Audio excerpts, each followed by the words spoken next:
President Cyril Ramaphosa, the total tally of nominations are 2,037. 2,037. And for Dr. Zwelini Mkhize, the total tally is 916. Ukhuphiswano kwisikhundla sokongameli ANC luphakathi komongameli osesihlalweni umnumzana Cyril Ramaphosa kunye noGqirha Zwelini Mkhize. Our members have called upon us so that we can go on a full-blown strike because of the arrogance of government. Ngama wakabasebenza ngamalungu emanyano zabasebenzi ezinxalenye eCOSATU, iFEDUSA neSAFTU nabathe baqhankqalazela imivuzo kulo lonke eli.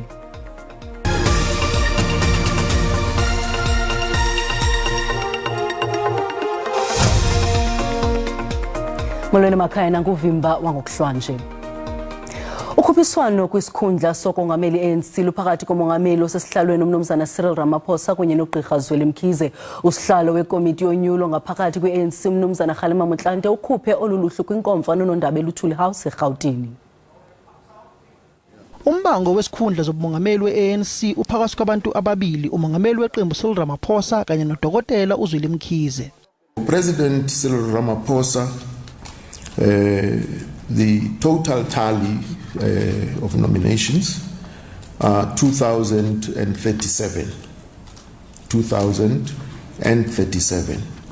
And for Dr. Zwelini Mkhize, the total tally is 916. Umgcini mafa we-ANC uPaul Mashatile ubonakala ehamba phambili kosephini likamongameli weqembu, kodwa wayengumholi wolusha le-ANC uRonald Lamula kanye nohlalo we-ANC esifundazweni sase-Eastern Cape uOscar Mabuyane bamphosela inselela bafuna isikhundla esiphethwe uNgumabuza. Iphini likamongameli we-ANC elikhona manje uDavid Mabuza lihlulekile ukuthola amagatsha azoliseka ngozibandlela kule ngqungquthela. For Comrade Paul Mashatile, the tally is 1,791. 1,791. And for the next name, which is Ronald Lamula, the total tally is 427. And for Comrade Oscar Mabuyane, the total tally is 397. Unobhala wesifundazwe saKwaZulu-Natal uMdumseni Ntuli ubonakala ngazi ukuthi uhamba phambili kwesobunobhala jikelele we-ANC, kodwa uphosela inselela ngoPhumulo Moswale kanye noFikile Mbalula. Mdumseni Ntuli, and the total tally is 1,225. 1,225. And for Phumulo Moswale, the total tally is 889. 889. And for Fikile Mbalula, the total tally is 749. Uhlalo we-ANC esifundazweni saseLimpopo uChuphu Mathabatha usigaqele isikhundla sobuhlalo jikelele we-ANC okuyisikhundla esiphethwe uGode Mantashe naye osasifuna kanye futhi noDavid Masondo osigaqele lesi sikhundla. Usekela nobhala jikelele we-ANC isikhundla sizobangwa uNomvula Mokonyane kanye noFibe Potgieter. Umgcini mafa we-ANC isikhundla sizobangwa uPeja Nechauke, uPule Mabe kanye noMzwandile Masina. Ngingusamkele Maseko ngibikela izindaba ze-SABC eGoli. Ngama wakabasebenzi angamalungu emanyano zabasebenzi ezinxalenye eCOSATU, iFEDUSA neSAFTU nabathe baqhankqalaza kulo lonke eli namhlanje. Kwaye abasebenzi batho luqhankqalazo losuku olunye enxalenye yemigushuzo eqhubekayo kulo lonke eli phambi kogwayimbo olukhulu noluzayo ukuba urhulumente agungqe ku-3% ambeke etafileni. Imozulu ebandayo eBloemfontein kwiphondo laseFreystata khange kubathintela abasebenzi bakarhulumente kuba bavakalise ezinyanzeliso zabo zemivuzo engcono. Bayimise engcile edolophana njengoko besenza umngcelelo osingiso kwiofisi esebeleze izimali kweliphondo bekungenisa uxwile ibhulo ezinyanzeliso zemivuzo. Way forward, we are planning to shut down this country if Kodongwani is not going to listen to workers. Emhlakoloni ikhosatu inikezele uxwebhu lwezinyanzeliso zabasebenzi kwinkulu baphathiswa ebambeleyo uFufe Makadong. Ikhosatu ithi kuza kugqitywa kwezinsuku zimbalwa zizayo ngogwayimbo olukhulu lwabasebenzi bakarhulumente. Our members have called upon us so that we can go on a full-blown strike because of the arrogance of government, because you could have heard what the Minister of Finance, Godongwane, said in Parliament, that basizamile. So it means that they are taking us for a ride. Kusenjalo embombela abasebenzi bafuna kuqeshwa abantu isigxina kwizithuba ezikhoyo kwaye kuqeshwa abasebenzi abangqingileyo. Not us who have started the battle. We are just returning a favor to the one who provoked us. And therefore, comrades, this is the battle that cannot be lost by the public servants. Imanyano iPublic Servants Association eLimpopo igrogriza ukumisa ngxi inkonzo kumda weliphondo. Services are going to be interrupted because there will be no people that will be crossing into the country and also outside the country. So there are also those people that are the foreigners that are also in the country that would want to go outside the country. Unfortunately, they are going to find it difficult for them to cross. eThekwini KwaZulu-Natal iPop Crew ithi kuba urhulumente akafuni ukunika abasebenzi u10% amalunga lemanyano angazibeka phansi izixhobo zokusebenza. We are going to discuss, and if we discuss and say that the police must put the tools down, we are going to do that as law enforcement, because as you see the police who are here, automatically by heart, they are with us because they are also affected. Kusenjalo ePitoli uxwebhu lwezinyanzeliso zabasebenzi lunikezelwe kumphathiswa obambeleyo kwisebe lemisebenzi karhulumente uThula Sinxesi. uNxesi udibene nabasebenzi bengaxolanga kwaphela nabangakhange bafune ukuba athethe nabo. Umongameli Cyril Ramaphosa wamkelwe ngezishushu kutyelelo lwakhe eBritane, wamkelwe ngomsitho kunye nezithethe zaseBritane ukuqaphela utyelelo. Ngoku siqhagamshelana nomhleli wezopolitiko uMzwandile Mbeje akhe athi qabaqaba ngolutyelelo. Mzwayi, umongameli Cyril Ramaphosa ugqiba kuthetha nepalamente apho, ingaba uchankcathe phezu kwantoni? Sibonge sisanda sibingelele nabalaleli nebala umongameli uqeda nje ukukhuluma namalungu eParliament lapha eBritane, okusho ukuthi ke ngempela ukuhlonishwa okukhulu lokhu ngoba elapha ezovakashela lelizwe emenywe inkosi entsha, inkosi uCharles wesithathu. Umongameli ke into ayishilo mhlambe eParliament ukuthi uqinisekisile ukuthi ubudlelwano phakathi kwalamazwe buyaqhubeka futhi buzoqhubeka nokuthi buqine. Kodwa okusho ukuthini na, kusho ukuthi kuzomela ke ngoba vele iNingizimu Afrika iyafisa ukuthi kube nokutshalwa kwezimali, kuzomela ukuthi izinkampani eziningi ezilapha ziqhubeke nokwenza njalo futhi ziqhubeke nokwenza ezingeni eliphezulu. Wayesephinda futhi ekhuluma ngodaba lokuba nenkinga kagesi. Uzokhumbula ukuthi enye izinto esibhekene nazo eziyinkinga kakhulu eNingizimu Afrika ukuthi ugesi lokhu uqhubekile nokucima. Wayesethi ke njengoba umnotho uhlelwa kabusha, amathuba azovuleka ukuthi ke abantu bekwazi ngempela labo abazokwazi ukuba nesandla ekutheni befake isandla ekutheni kuphakanyiswe indaba kagesi. Waphinda wathinta futhi nobudlelwane ke obuvele bukhona phakathi kwalamazwe amabili. Uzokhumbula umongameli Ramaphosa ungumongameli wesine ukuvakashela elaseBritane selokhu kwaba nentando yeningi. Umongameli Mandela weza, umongameli Mbeki weza, umongameli Zuma weza naye, nomongameli Ramaphosa ke usezile. Into eyenza ukuthi kubaluleke kakhulu lokhu sisanda ingoba inkosi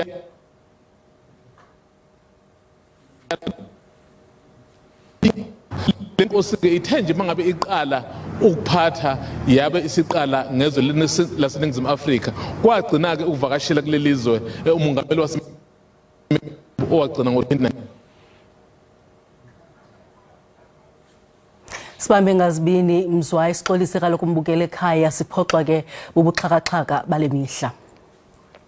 Kwalapha ezindabeni urhulumente ubambisene necandelo labucala ukunyusa ingxowa yokwakha ibhulorho kumlambo onqumla abantu baseDikidiki kuNtabankulu. Kodwa masiqale evenkileni.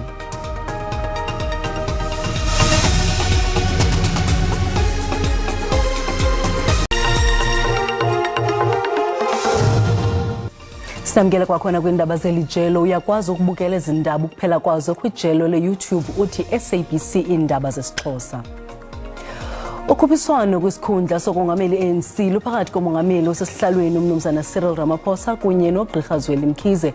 Usihlalo wekomiti yonyulo ngaphakathi kwe-ANC uMnumzana Kgalema Motlanthe ubhengeze oluluhlu kwinkomfa noNondaba eLuthuli House eRhawutini. Ukanti abantu baphefumle ngelinqaku kwikhasi lethu leWhatsApp. Ndicinga nokoluhlu lwabo luyathembisa nangona ngekho tshintsho oluzoza nalo ngoba baba abantu kakade beloko bekhona abanye babo batyobhatyobheke ematyaleni nanjengayo yona inkokheli le isikhokhelayo ngalo mzuzu. Umbuzo wami wodwa uNkosazana Dlamini Zuma kanti uphi usaleleni abona iANC iyawo impela manje. Into ebalulekileyo kuba abantu aba bazisele inkonzo uvele emathuba ebisebenzi. Hey sasazi kunzima uze kaloku umuntu onyulwe ufuna ukonyulwe ngemisebenzi yakhe.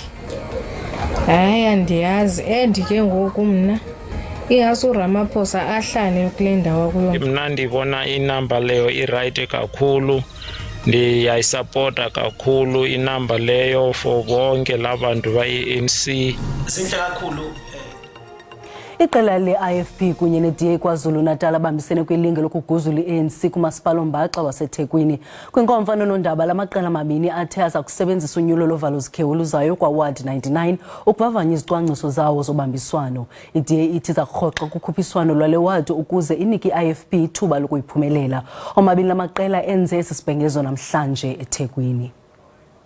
Lamaqembu omabili asevele ke ayasebenzisana kwabanye umasipala. Emkhandlwini edolobha weTheku iANC iwuphethe lo mkhandlu ngokubambisana ke namanye amaqembu amancane ezombusazwe aholwa umholi weABC uMnumzana Philani Mavundla.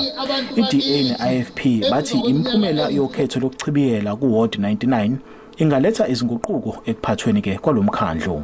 After our analysis, our numbers being brought together can overcome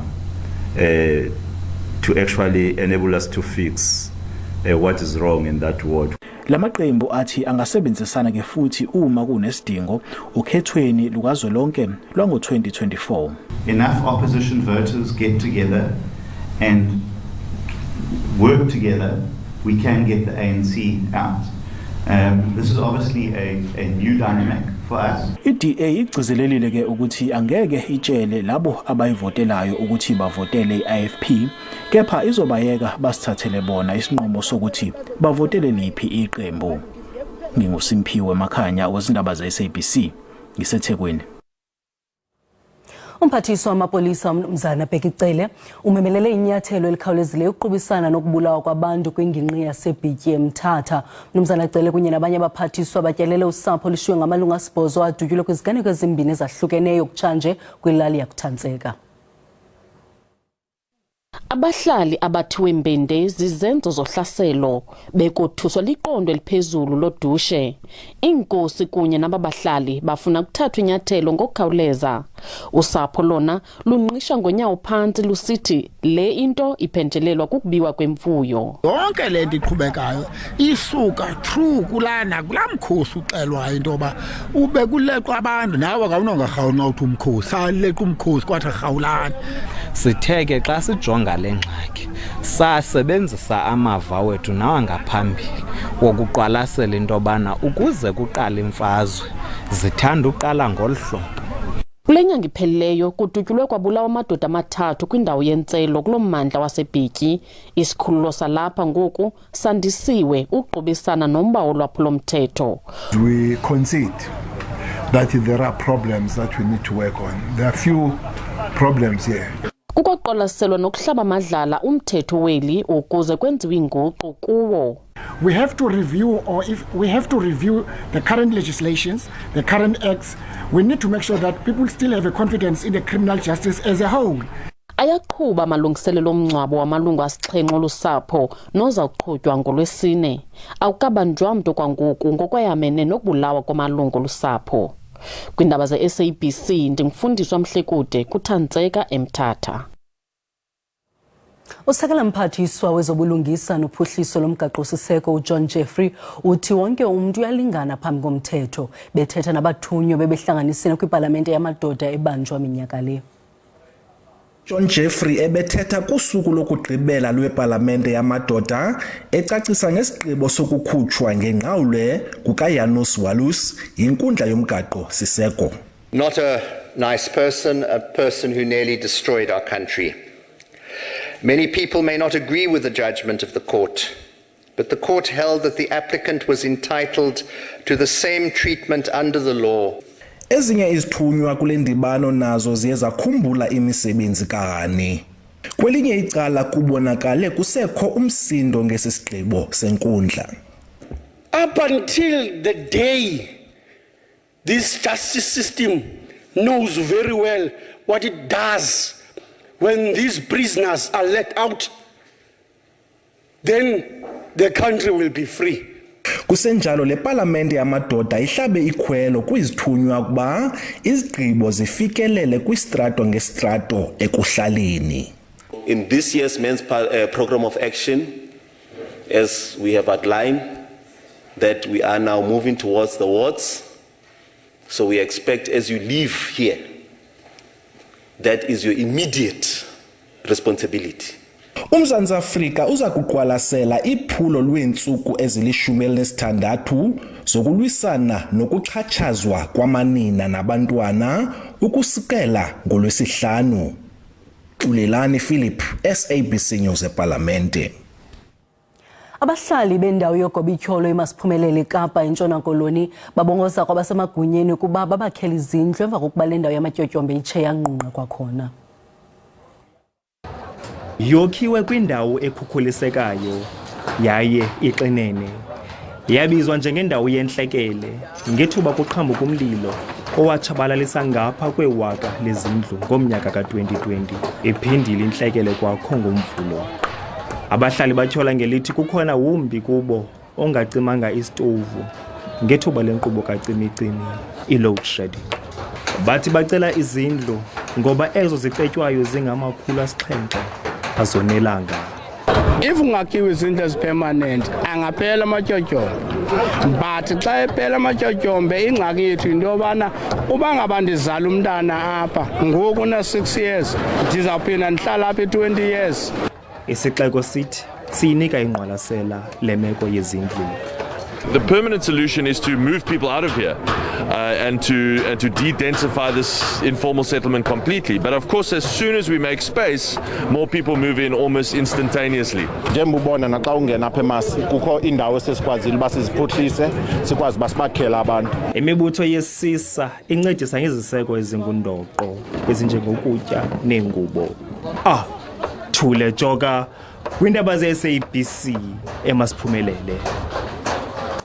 Urhulumente obambisene necandelo labucala ukunyusa ingxowa yezigidi zerandi yokwakha ibhlorho eDikidikini eNtabankulu kwiphondo laseMpuma Koloni.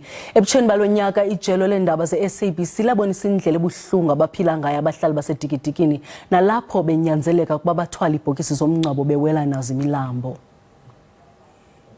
Kulo mmandla bathe gqolo bebeka ubomi babo emngciphekweni benqumla kulo mlambo waseDikidikini.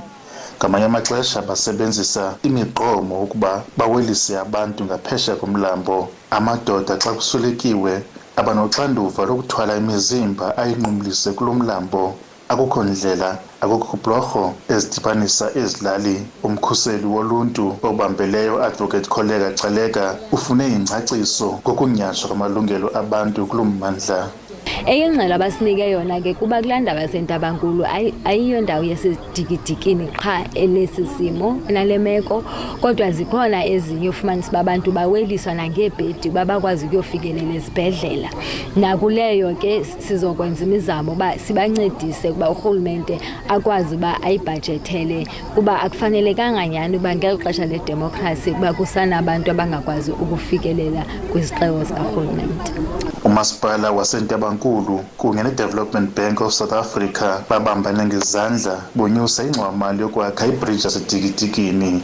Usowukhona umqela nenkqubela phambili eyenzakalayo kuba kwikhwelo ebesilihlabile lokuncediswa ngomcimbi we-finances okanye imali yokwakha la bridge liye lasatyelwa ikhwelo yi-Development Bank of South Africa, u-DBSA, wakhomitha imali engange-10 million. Then umasipala naye wakhomitha imali ezaba yi-shortfall njengangoko i-bridge ikhosta around 20 million. I-ofisi yomkhuseli woluntu ithi yonwabile kungenelela kwarhulumente ngokukhawuleza. Abantu abahlala kwiindawo ezikude ezilalini bathi bacela urhulumente ukuba nabo abafakele ingqwalasela xa kuziswa iinkonzo zoluntu. Aba bahlali banethemba lokuba kunyaka ozayo umba webhlorho yaseDikidikini awuzuba yinto engundaba-mlonyeni, nanjengoko beqhubeka belahlekelwa ngabantu abanqumla kulo mlambo ngenxa yongabikho kwebhlorho. Ndinkululeko Nyembezi, iindaba ze-SABC, eNtabankulu. Ukanti iindaba zesisulu ngomso zingentsimbi yesihlanu emalanga busuku benzolo.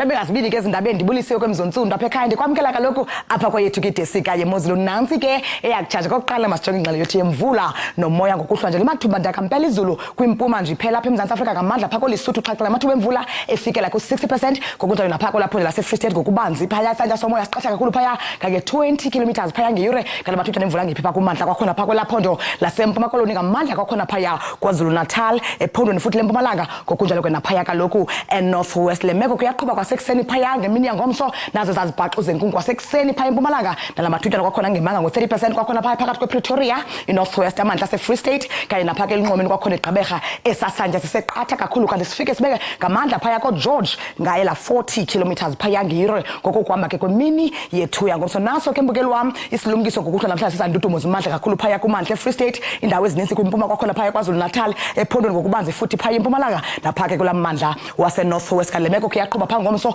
ezanduduma nomoya obhudla kakhulu phaya kumantla welaphondo lentshona koloni ke ngomso. Amaqondo wethu kobushushu phansi futhi ngokuhlwa namhlanje noko kupholeka amanzi ke kwindawo ezininzi kodwa bebubanda phaya koBethlehem amaqondo enciphile phaya efika kwisithoba ngokuhlwa namhlanje lo mfundini phaa kumbindi futhi eFree State lishumi elipholeka amanzi bebubanda futhi kwakhona phaya eKomani ngo-13 ngokuhlwa namhlanje Port St Joseph upholeka amanzi futhi ngayi kaloku la 15 kanti phaya eMonti eMdantsane lishumi nje elinesibhozo Makhanda kwakhona kupholeka amanzi ngo-14 eKaladokhwe ke noko kuhle kakhulu phaya ngeshumi nesihlanu eRhafu futhi kuyela 14 namhlanje ebusuku masijonge le meko ngomso isenza kanjani namaqondo obushushu phezulu kemva kwemini phaya ngomso phaya koRichards Bay noko kupholeka amanzi noxa kusibekele ke phaya ekuseni gqiba emva kwemini ngo-30 kanti eDurban kwakhona ngomso futhi ngawo labashumi abini ekhatshwa sisibhozo uluzinza phaa koSajonisi futhi neziphaluka kumnandi phaya emva kwemini ngo-31 kanti eMthatha kubuye kupholeka amandi futhi ngo-32 naphaya eKomani eSade ezibeleni naphaya koMadera inqatsini ke ka-31 eRhafu ngo-35 kanti phaya eKapa Lodumbu noko kupholeka amandi futhi ngokokuhamba kosuku phaya ifikela ku-22 eVostile ngo-29 kanti phaya eFredendal ngo-25 mna ndikuthanda kangaka xesha lemyoli.